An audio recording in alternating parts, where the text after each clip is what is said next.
time to talk about luxury cruising. From suites so sweet to ships elite. Come explore the world in style with me on Luxury Cruising, the podcast. Hey, it's Krystal here. Before we get started, did you know that there is a way for you to directly support the podcast? Head over to my website, luxurycruising.net, and you can buy me a latte, a glass of champagne, or even a whole bottle of champagne if you want. Leave me a note, and I'll be sure to give you a shout out on the next episode. That's luxurycruising.net. You can also leave me a note or ask a question. Okay, let's get on with the show. Welcome back to Luxury Cruising. I'm your host, Krystal Sodaitis, and I'm so excited to have Linda with us today. She is going to tell us all about her amazing experience on the Grand Princess in a penthouse suite and how she made an amazing Alaskan adventure for her and her two kids. And I think this was even like a multi-gen cruise. So really excited. First time princess review on the podcast. Linda, tell the audience anything you want them to know about you. Hey, I'm Linda. So I'm going to just claim that I'm a little cruise reluctant. So after the pandemic, when there were people stuck on cruises, like all my husband was saying is, oh my God, you're going on a cruise. And I had gone on one back in my 20s. So I did like a Carnival cruise for my first honeymoon in my starter marriage. And then I went on a Royal Caribbean cruise for like just one trip with my mom and my sister when I graduated med school. But these were like different tax brackets, right? So like your level of expectation is a little different. We were in these like cute little shoebox rooms without windows. It was just a little bit different experience. I have since become a much more bougie human being. So I was a little bit like, okay, how's this going to go? I want like Park Hyatt level now instead of like cute shoebox level. But it was a fun trip. We had a good time. Awesome. So I'm cruise reluctant and had a fantastic time. That's amazing. We love maybe not cruise reluctant, but cruise open, like a little bit of conversion. Right. We're all about that. Convert That's it. amazing. So what did you think of the ship? Yeah. So, I mean, from a decor standpoint, I tend to err very like modern, clean lines. So it was a little bit like 1990s to early 2000s. And I think that's about when the cruise ship like happened. I can't remember exactly when it was, but it was like late 90s, I think, when it was introduced. So decor had clearly not been changed a whole lot since then. I mean, it was very like older person Alaska cruise ship chic. But aside from that, everything was clean, everything was working. I don't know if you asked me to talk about how it had the decor, but that was the first thing. That was the one negative that I was like, oh my, I'm gonna be living in like late 90s paradise here for a week. That was, I think, the biggest thing that at first I was a little hesitant for because again, like you go to these like luxury hotels on land and they tend to be really modern and streamlined and very up to date decor wise. So that was one thing that I was a little bit like, okay, here we go. I will say it was so much less stressful than my previous cruises. Like it was not this giant gathering place when you're like getting off for shore excursions. That was really, really well executed. Like I was pretty impressed by how Princess did that.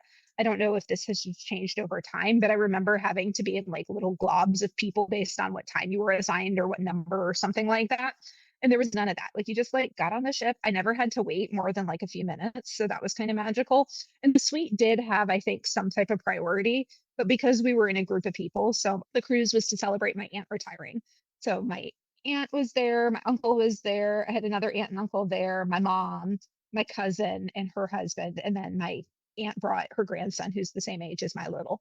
So like we had everybody from like 9-year-old boys who are, you know, berserk, the 9, 10, and 13-year-old boys was fun, to we had people in their 60s. And so not everybody was in a suite. I was the only one who was a little bougie that way. So we never even used the priority like disembarkation and embarkation stuff. And it was totally seamless. Like it was pleasantly surprising based on my recollection of my really budget Caribbean cruise back in the day.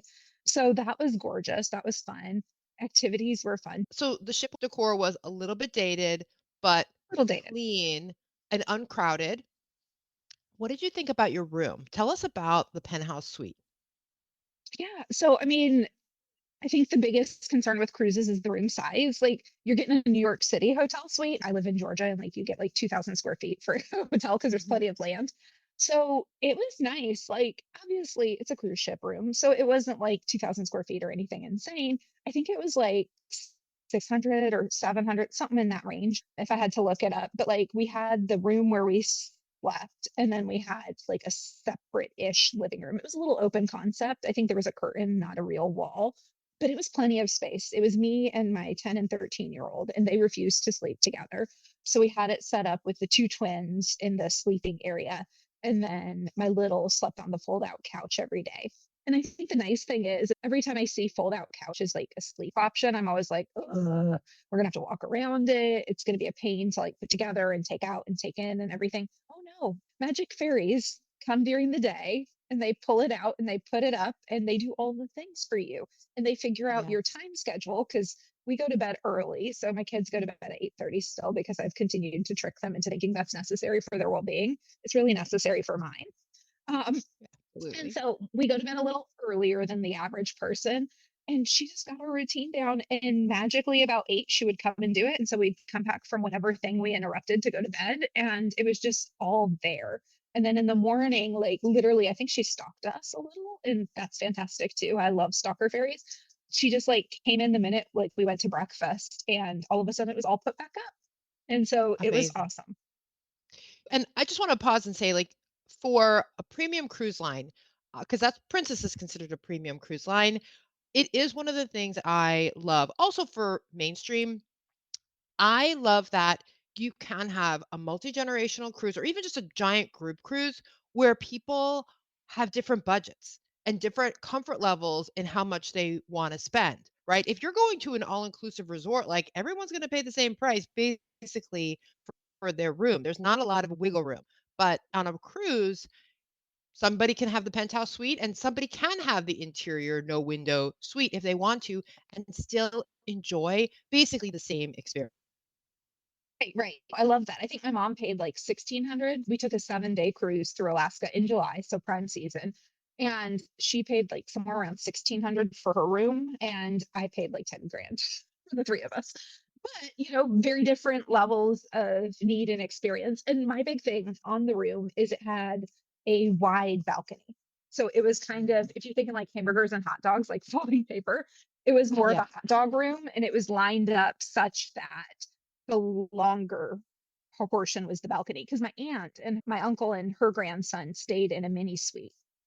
So I got to look at lots of rooms on the Princess Cruise because everybody had different kinds of rooms. I So they love were it. in a mini Love it. suite, and it was like a hot dog, but with the opposite orientation. So the balcony was very narrow, but the room Mm, itself wasn't that much smaller than ours. I mean, it was a little more small than ours, but it wasn't that much different. And I think it was a substantially lower price point. So it's kind of a nice compromise if you need the interior space because it had like a little couch area and it had like where the bed was instead of just being like, here's the bed and the walls. But which is what my mother's room was. But its balcony was narrow versus ours was like literally the length of the room. And yeah. for an Alaska cruise, and I'm sure we'll get into ports, so I won't jump too far ahead, but you spend some time outside. Like a lot of your day is looking at all the pretty cool things that are out in the world and nature in Alaska. And so for me, that was why I spent my money. Like I feel like the other things were really nice bonuses, but I needed that like I don't want to have to be up with all the people looking for a chair, trying to find a place to sit when there's whales. Like I just want to like walk out of my room with no socks on and just like be like, oh, look, there's Shamu. How cool. That's awesome. Yeah, yeah. It's so important, right? Know what your priorities are. Some people just want to be there, right? It's enough. Like, I just want to be in Alaska. I'm happy to go up on deck. Other people like you, like, yeah, I just want to like either go out on deck or just look, not even have to go outside because it's a little chilly and I'm from Georgia and like 55 is kind Right. of on the cool side. So I'm just going to watch the whales from the inside of my stateroom and have my coffee. That's Right. all I mean, good. it's early in the morning here in the fall and it's still warmer than Alaska in July. And so, exactly, like that was so nice. Plus, we had the space that because we were multiple groups at different price points, like 10,000 for me was easier than 1,600 was for my mother. Like we're just at different budget levels. And so everybody was able to kind of hang out in our room. So that was nice too, is because we could host other people. Like there was seating on the balcony for like 8 people. And so we could have people over and be together still without having to like watch the kids 24/7 because they were just like running in and out of the room and watching whatever YouTube thing they decided to watch on their tablet. Because when you're in Alaska, there's all this cool things to see, like let's watch YouTube. But they were able to do that without us having to like, where are they? Where are they? Is somebody going to steal them? Is somebody going to throw them overboard? I mean, I don't think any of these things happen, but you get indoctrinated with all these fears as parents. Like they could just sit there and do their thing. And if people needed to go to the bathroom, you just went because we have Yeah. some grandmas in there, some multiparous bladders. Like it was just easy, which was nice. Yeah. Yeah, that sounds amazing. That sounds amazing. So, did you notice because you had your room attendant who came in like the little fairy, cleaning up after you at exactly the right time?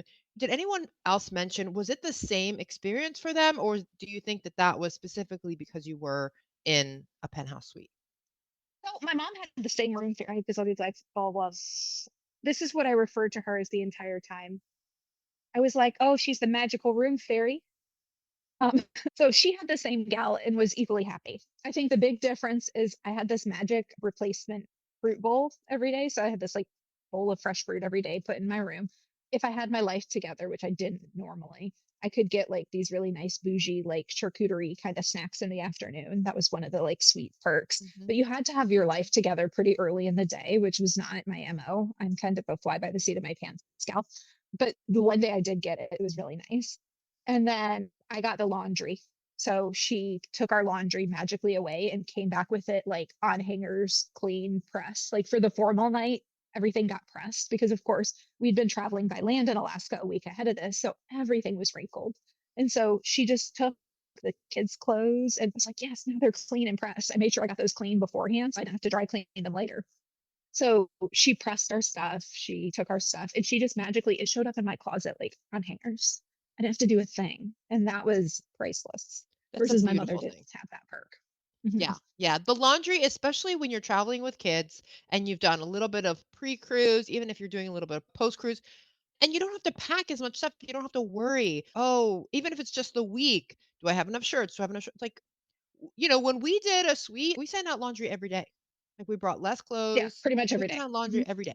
And it's a game changer. And it really is, it is worth a little bit of extra just to have that ease. And they like actually bill you and then they take it out. And so I got to see how much laundry we use like $200 worth of laundry services. There is Yeah, no way on God's green earth, despite the fact that $200 is in my budget, that I would have spent that on laundry. right. Like, there's no way. Just because my brain would be like, girl, just go to the quarter laundry, set that stuff in there, you're gonna be fine. I would have felt like I needed to do that for $10 instead of spending 200. Yeah. But because it was included, I used that mercilessly. I was like, oh, And please, thank the fact that you didn't have to fold it, you didn't have to hang it up. This is time out nothing. of your cruise. Well, and like I got to go home with a suitcase full of clean clothes. Like I made sure the last day that we could send it out, man, I got everything. I'm like, okay, pick up, make sure everything's clean. Because there is something nice, like after your experience when you're exhausted. I mean, I live in Georgia. Alaska to Georgia is not a small flight. I was a little dramatic and extra and went first class. So it wasn't so bad, but it's a lengthy flight. You're flying a lot. I live by a little teeny regional airport, so there are always layovers. And it was so nice just to like walk in tired and like you could empty the suitcase into your drawers instead of being like, okay, now I just got home and I have these heaps of laundry. Like that alone was really, really nice just to come home and be able to kind of savor the cruise a little bit instead of being like, okay, let me get laundry done and all these things and blah, blah, blah. Yeah, yeah, that's beautiful. It's such a nice way to end your vacation. Like it ends up with a balance. Awesome, awesome. Anything else luxurious about the suite? How are the windows? I'm like, I always think of the penthouse suite as having like floor to ceiling windows. Mhm. Yeah, it was pretty much like having almost like sliders the whole way. I can't remember if they actually slid or if they French doored out, but it was windows the entire length of the balcony, basically, in each room. So the place where the couch was had like its own set of like sliders or pullouts or whatever. And then the room part did as well. So there were two sets of them. Amazing, amazing. And the bathroom, I love a luxurious bathroom. Yeah. So I mean, again, 1990s. So like it was a little like 90s fab, but it had a stand-up shower and it had a separate jetted tub. I'm not a bath person. On a good day, like we're building a new house and we're putting in this like ungodly expensive bathtub because my husband is very much a bath person. I am not. So I didn't get in it at all, but the kids were having like their best life there with jets I mean, it was a full-size jetted tub. Like it was pretty large. And in a cruise, usually I think of you being in this like itty bitty little closet Yeah. shower where you're like in out as fast as humanly possible, which even my mom's room. So I went in the interior bathroom at one point too. It wasn't so bad. Like it wasn't quite as like closet as I expected it to be, but certainly not as luxurious as having like a separate stand-up shower that was reasonable size. If you really are going for a romantic trip, you probably could fit two nice and cozy in there. But and then it had the full jetted tub. And what I really liked about it, since we had people in and out and things, is it was separate from the room with the toilet and the sink. So it was like Nice. a two-room bathroom. Like there was a room with the shower and the bathtub, and then there was the room with the toilet and the sink. So somebody could be showering or taking their like 1 hour long kid-friendly bath, and somebody else could like go to the bathroom and still have some privacy. Yeah, love it. That's awesome. Let's move on to the food and the restaurants. Were there any sweet specific specialty restaurants and did you eat there? So the first day you got to eat at the fancy, you have to pay for them restaurants.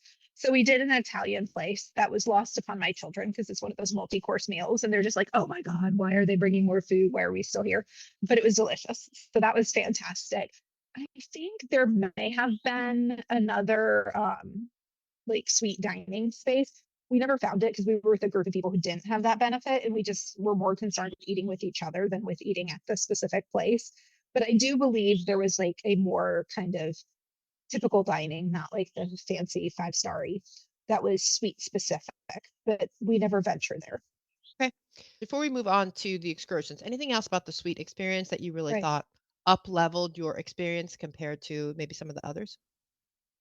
I can't remember if it was a sweet benefit or if it was just that like you bought the Wi-Fi and coffee package or whatever, the beverage package.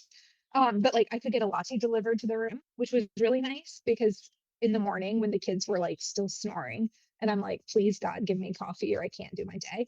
I didn't have to run like the coffee maker in the room and they always make a lot of noise. And it's nothing the same as somebody else doing it for you, right? Like this is our bougie trip. And so I could, when I first wake up, order like a latte or something. And like within like 15, 20 minutes, they would magically show up at my door. Yeah, I wouldn't be So surprised if the that was Wi-Fi super was nice. included. I did. So the Wi-Fi was like a separate like Princess Plus or something like Mm, that. So it was yeah. per person for the first two people was the beverage and the Princess Plus. Now I didn't have to do that for my third person. Like it was automatically like the first two have to. So for my kid, because it includes all this alcohol and stuff like that, and it includes like 15 drinks a day or something ungodly that we were never going to all drink. So for the third kiddo, because God forbid not everybody had access to Wi-Fi, we ended up doing like a Wi-Fi only package when we got on the boat. And it worked out good because I got like 4 access points. So I gave a couple to my aunt and everybody was happy because everybody had Wi-Fi. But we didn't do the drink package for him. He just kind of shared and piggybacked on ours, which I'm sure is not allowed, but it was fine. Like I have two kids not drinking any alcohol and you're charging me for like a grown-up package. So Yeah. that was nice to have just done. Nobody wants to feel like I don't want to order another drink. I'm gonna have to pay for it. Like I'm a big fan of the all-inclusive kind of pre-included, and it included your tips too, which was nice. Because I don't want to think about it. Like I just want to pay ahead and I'm willing to pay a little more not to be aggravated with the effort of like mentally calculating. And I know I Yeah, amazing. Yeah, amazing. So, let's go to the excursions. It will. sounds like though your excursions were all with your group. That wasn't necessarily specific for the suite or anything. You didn't do anything from Princess that may have up-leveled your excursions. Right. And we had already been in Alaska for a week. So there were a few that we canceled once we got there. So, like, we had a helicopter tour booked, but we went and camped on a glacier during our land portion and they took us there by helicopter. And I was like, okay, we checked our helicopter danger box. We're already good. So we canceled that. So we did a little mixing and matching on excursions, but we still did everything we did. We booked through the cruise line except for the lumberjack show. And in hindsight, I wish I would have because that was its own adventure. We'll get there. But we did book excursions through the cruise, but they weren't like stateroom specific. Yeah, awesome. Well, tell us about the lumberjack adventure we want to hear. So the lumberjack was at Ketchikan. So they have this like lumberjack show, and it's basically like what you would think. It's this kitschy little competition between them, like climbing up logs, cutting down logs, doing all these like stunts, based on axes and sharp objects and trees. So it was right off the port. And I was like, man, we can walk there. Like, why am I buying like the fancy cruise ship package where I have to like know ahead of time what time I want to go? Like, we just didn't do it. And that was the only port where we didn't pre-plan an excursion ahead of time. It was the last port. We were 2 weeks into vacation. So I was like, we'll just like wing it and see what we want to do. So we ended up taking and going to the lumberjack place. We walked there directly. I think it's like a quarter mile or something. It wasn't bad. It was hard for my mom, but it wasn't hard for the rest of us. And then we get there and it's like a madhouse. Like everybody and their brother had the same idea because I think it's like the natural thing to do because it's close by and it's a big show. And so the first like one or two shows were sold out. So we had to come back like hours later. And I like the VIP seats where like you get a nice seat and you're not like all on top of each other. And of course, none of that was available. So we were like chilling on like stands at a football game. But we had to leave and come back, which was kind of a bummer because it was like, oh man, like we gotta plan our life enough to be back on time because it's a Yeah. timed ticket. And I think it would have been easier knowing when the ship was going to get to port to just like choose a time pretty close to that, like give yourself enough time to get there, but like also not have to wing it the day of. So that was a little bit of a place where I was like, I don't think we actually saved money. If we did, it was like $5 or something stupid and menial in the scheme of things. And I wish I would have just booked it through the cruise and made life simple for myself. But because I Yeah. had not previously decided, it was just a little more back and forth. And you want to like optimize your times on these like Yeah. little cities. And so that was a little suboptimal. But we ended up taking an Uber out to this totem place where they had these really cool like ancient totem poles and things like that, and we killed time that way, so we had a good time. It was totally Mhm. fine. I don't know that Ubering is a lot cheaper than just booking a tour either, because Ubering in Alaska is kind of expensive, but it was fine. It worked out well. We had a good time. It was all good, Yeah. but it was a little Yeah. less smooth than just being like, here, there's a sign and a person coming to get you because you bought package number 462. And here you are. Everything is pre thought out and done for you. Yeah, and especially when you're working with like a multi-generational family and like you're hurting everybody, sometimes it is easier to just go with the cruise line excursion. It's all somebody else has done the thinking about it. I just have to make sure I'm in the right spot at the right time. And little excursion tip. So we had booked our tour or our cruise far in advance because we had 20 people that we were trying to organize coming from all sorts of different places around the country. And so Black Friday, they made things cheaper and you can cancel and rebook things. So I had booked all the excursions. I was actually locumsing over Thanksgiving. And so I booked them all like the first day, just thinking, oh, I finally have time. Let me get these all squared away. And then Black Friday was later in that week. And I was able to like cancel and redo them. And the downside is if you spend less, like you get a good deal and you save money doing that, it ends up being an onboard credit instead of you getting your money back. But Mm, I did get a check at the end from Princess for whatever we did spend of our onboard credit. It was like $200. I mean, it was not substantial, but you can, kind of like with airlines, you can get the credit and redo them. Like you yeah. can rebook the excursions when they go on sale. And Princess did do, I mean, my emails were full of it's so many percent off, but Black Friday was Yeah. kind of the best. Like I never got cheaper Yeah. than that. So that's really interesting because I have done that too on Royal Caribbean and Celebrity. I have canceled and rebooked something for cheaper, and I usually get a credit back to my credit card. And so Princess gives you onboard credit, but I also, and truth be told, I don't think I've ever left any onboard credit after a cruise. So I wouldn't know for sure, but I don't think Royal would send me a check of Oh, whatever's it was left a over. paper check, So like old fashioned paper check in the mail. It was interesting. And the only reason I had extra left is I canceled a helicopter tour. So it was a little bit substantial. But yeah, it was a little interesting. I mean, I think as somebody who accepts credit cards, I can see from their standpoint why. Because when you accept a credit card, you're paying a fee, right? When you reimburse somebody or kind of refund something, you pay a fee again. So I can see why it would be cost efficient to do that. And so it makes a lot of sense from that standpoint. But oh my God, the accounting. I was like, whew, God bless y'all. And I mean, it was accurate. I went with a comb because I was like, are you guys going to do this right? And they figured it out. But I canceled and rebooted and did all this nonsense and gymnastics in November. And I didn't get my money back till July. So FYI, just know it's yeah. going to be a little bit of a delay because it was like 2 weeks after the cruise.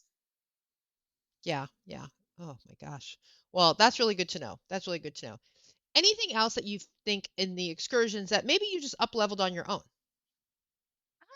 No, I mean, we really kind of stuck to the excursions we booked. And to be honest, you can just sit on the balcony and everything's pretty in Alaska. So, like, when we did our excursion, these are itty bitty little towns. So they tend to take you somewhere and you do the thing and then you come back. So, I think as far as the ports, Quechuan, I was gonna say that's a mouthful, was the only one where you could kind of walk and do a lot. The others had like the traditional cruise ship shops, like I think the jewelry stores and all that nonsense. They had that. But other than that, there wasn't a ton to do nearby. And so you kind of had to go off and do like the nature thing and then come back. And so we just got off, did our excursions, and then came back on the boat. Yeah, yeah. Mhm. So let's step away from this particular cruise and ask you a couple of questions that I ask everyone. The first is, what is your definition of luxury? Everything being done for me, not having to think about, like, I think my favorite place to go is Miraval, and I don't have to think about food. I don't have to think about tipping. I don't have to think about like adulting. Like I can just go be and other people do all the things for me. And so for me, more than like the comfy beds and the pretty, I mean, I like those things too. But like the most luxurious thing is not having to adult because I spend my entire life in a high functioning whirlwind and I just don't want to do anything that's hard. I just want to like have other people do all the tasks that are not fun for me. And I want to just like breeze through the day being spoiled like I'm Princess Linda of the cruise ship. Awesome. Did this cruise meet that expectation for you? Yeah, I mean, I think for the most part, I had to parent a little because I brought tiny guests, but that was not their decision. That was mine. Luckily, my 13-year-old could like, I felt safe enough letting him go back to the room and back and forth by himself. Like he is a very mature 13, so I didn't have any qualms with that. And it worked out well because he's in that tweeny, like introverty kind of stage where he doesn't really want to hang out with us all the time. So that was nice. And you could stalk him too. Oh, I forgot that part. That was really nice. Is the kids and I had our little like wristbands that got us into the room, and I could stalk on the The app where medallion? everybody was. Yep, the medallions. So I could stalk. I bought little watches for them to go in, which I thought was much more convenient than a lanyard because it's just not moving so much, especially for the kids. So like you could get them on Amazon. They were like $5. It was ungodly cheap. So I did that ahead of time and brought them. But it was really nice because I could stalk the kids. So I'd be like, okay, he got to the room. He's where he's supposed to be. He hasn't moved. Like that was really, really nice for me to let him have some freedom without me having to like freak out. Also, you could connect to other people not in your reservation. So I could see like, where's my mom? Where's my aunt? Like, oh, they're still at the bar at 11:30. They're having a good time. So, and you can choose whether you allow people to see you or not. Because my uncle's new wife did not share her space. We're like, where's Gina? But so you have some privacy in this, like you have to approve. So it's not like random person in suite 412 is going to be stalking you the entire time. But that was really, really helpful, I think, for that piece. And like my youngest went to the kids club, like I could see, okay, he's still there. And so I did enjoy that. And I know I digressed, but that let me have the luxury of letting them have some freedom without having to worry. And when I was like, oh, is my mom awake or not? So that we can start our day. Like, I don't want to wake her up. It's vacation. I'd be like, oh, well, she's not in her room. Clearly she's awake. And so I Hmm. think like Yeah. those type of things were a nice bonus. And I'm assuming most cruise lines have something to that effect. Yeah. Actually, not, Oh, you okay. know. So when we were on Star of the Seas, which is Royal Caribbean's newest ship, Hmm. they were just debuting. They have something called WoW bands, which is kind of like the watch version of the medallion. And on the WoW bands, you could put a tracker for your child so that you could see where they are. And it was complimentary part of because we were on, one of the first cruise ships, one of the first sailings of that ship, and they were trying it out. So I was like, sure, I'll try it out, and I put it on my 11-year-old. What I find amazing with those is that I think the age range is like from 4 to 13 or something like that. And I'm like, okay, for my like tween year old, but I'm like, if I don't know where my 5-year-old is, I'm sorry. I need to rethink my like cruise priority plans here. There's Right. just something off, me personally, about that. Fair. But anyway, again, we digress. But I do think that having the luxury of not needing to like have your 11, 12, 13-year-old right next to you all the time. Being able to know exactly where they are without always having to like, how you do it. People used to carry around, and they probably still do, walkie-talkies. They give kids that don't otherwise have cell phones a cell phone because they want to know where their kids are. And the truth is, like, when I was growing up, my parents didn't know where I was half the time. But that's just not the age that we Yeah, live in. growing up in the 90s and the late 80s, like I was just wandering a lot. And Yeah. the things that I did that nobody thought anything of give me chest pain to think of allowing my children to do, even my responsible one. Yeah, absolutely. So any cruises, like now that you've moved from, cruise reluctant to cruise possible, any cruises coming up? Are you planning anything? No, we're building a house. So to be fair, like my vacation cutoff is when we move in this house, and I'm having a year of like a travel moratorium so that I can get the house ready, enjoy the house, and kind of spend some time there. But we have a trip to Thailand and Japan in the Christmas time season, and we're doing the traditional like we land and we go places, kind of the land Yeah. and hotel trip version, which I think Japan The land. probably would be pretty accommodating to a cruise. Oh yeah, just recently we dropped a podcast about an episode about someone who did a celebrity cruise around Japan, and it sounded Mhm. pretty amazing. So that is definitely Yeah. on my list. A land cruise vacation to Japan, definitely be on my list. Well, this is awesome. Thank you so much. I really appreciate you coming on the podcast, telling us about your Princess Penthouse suite. And to the listeners, thank you for joining. And until next time, I wish you safe and luxurious cruising. Hey, before you go, if you're enjoying this content, I would so appreciate a 5-star review on Apple Podcasts or wherever you're listening to this podcast. If you'd like to be on the show, there's a link to a form in the show notes, or you can email me at luxurycruisingpodcast@gmail.com. That's luxurycruisingpodcast@gmail.com. I hope to hear from you soon.